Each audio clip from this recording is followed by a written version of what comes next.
The other way to think about permaculture is as a way to change the world, because of course a lot of people are motivated around permaculture as a positive, we can change the world in a positive way, rather than just endlessly trying to stop the world we don't want. Permaculture has always been about how do we create the world we do want.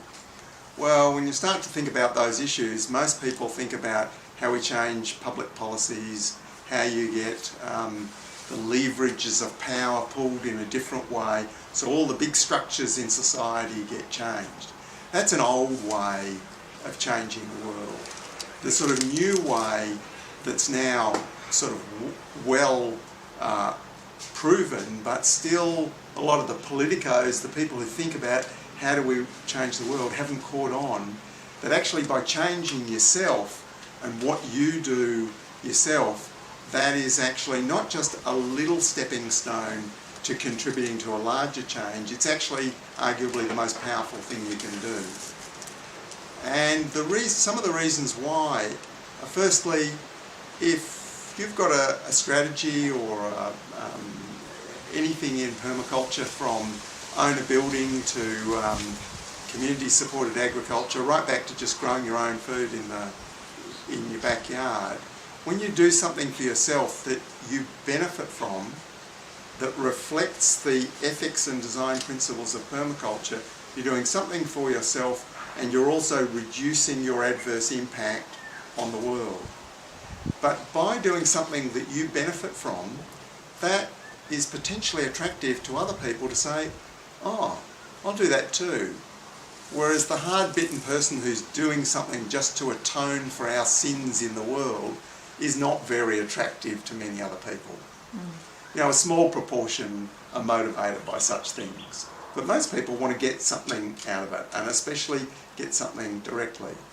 So the permaculture strategies benefit the early adopters, and on top of that, they're simple, low-key things that other people can copy.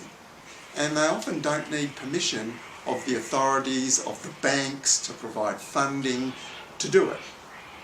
And that's really important, because a lot of these changes, if they were done at even by a proportion of the population, represent a real threat to a lot of the power structures in society. A lot of those centralised systems, the corporations, the governments with their tax base. So they would understand that a lot of this self-reliant stuff associated with permaculture is actually subversive. And so if it really took off in a large way, it might be not just not assisted, but attempts to prevent it. If that's like some advanced technology or very large-scale project, it's very easy for power elites to say, no, can't do that. And we can see the struggles over renewable energy versus fossil fuels. But if it's something that you can do at home, it's very, very hard to stop it. So on top of that, that copying allows a rapid evolution where you improve the thing, because you do one example and then you copy it and do another, and you get this incremental improvement. If we did big projects that are all driven by sustainability concepts but represent massive reallocation of society's resources, it always will end up as a mess. Because somehow the complexity of those things, you might have the ideas, but when you actually go to do it, it's never quite right. So the small scale replication, rather than big giant projects, is a good learning process. And it also allows people to adapt the solutions to different situations. And that's very, very important, because every situation is slightly different.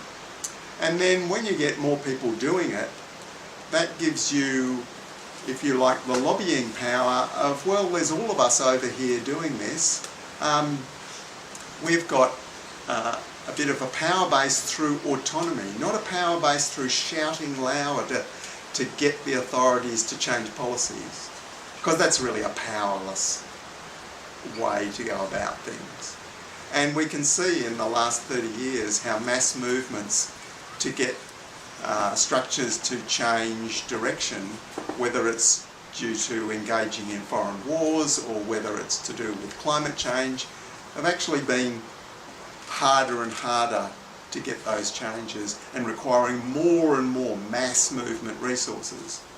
Whereas when we just do something that supports ourselves and provides an example to others, it's actually also the leverage towards a larger positive change.